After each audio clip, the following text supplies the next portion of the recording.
Monsoon کی شدید بارشوں نے دارالحکومت کے نواحی علاقے ابھیال دومیشی میں تباہی مچا دی۔ 9 گھر خطرناک لینڈ سلائیڈنگ کی زد میں آ گئی۔ 5 روز گزرنے کے باوجود انتظامی ادارے اور نہ ہی حکومت کی طرف سے لینڈ سلائیڈنگ کا شکار خاندانوں کو ریلیف مہیا کرنے کے لیے وہاں پہنچا۔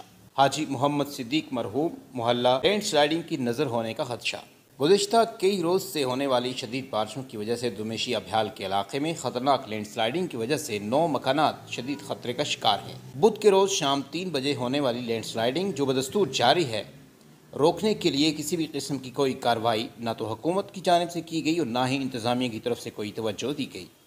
لینڈ سلائیڈنگ کے باعث حاجی محمد صدیق مرحوم کے بیٹوں محمد شفیق، محمد رفیق، محمد حنیف، محمد صغیر، محمد قدیر، محمد عتیق، محمد صدیر، محمد شکیل ولد محمد شفیق، محمد کاشف ولد محمد حنیف اور عبدالحمید ولد عبدالمجید کے مکانات لینڈ سلائیڈنگ کے زد میں آ کر تباہ ہوئے۔ زمین ابھی بھی سرک رہی ہے اور مکانات زمیں بوس ہوتے جا رہے ہیں۔ عوام علاقہ دومیشی ابھیال اور دیگر کا کہنا ہے کہ بروقت تمام متعلقہ اداروں کو اطلاع دی گئی، لیکن تاحال کسی کے کانوں پر جوں تک نہیں رینگی۔ انہوں نے متعلقہ حکام سے درخواست کی ہے کہ سلائیڈنگ کی روک تھام کے لیے اپنا کردار ادا کریں۔ محمد لطیف عوام نیوز، مظفر آباد، آزاد کشمیر۔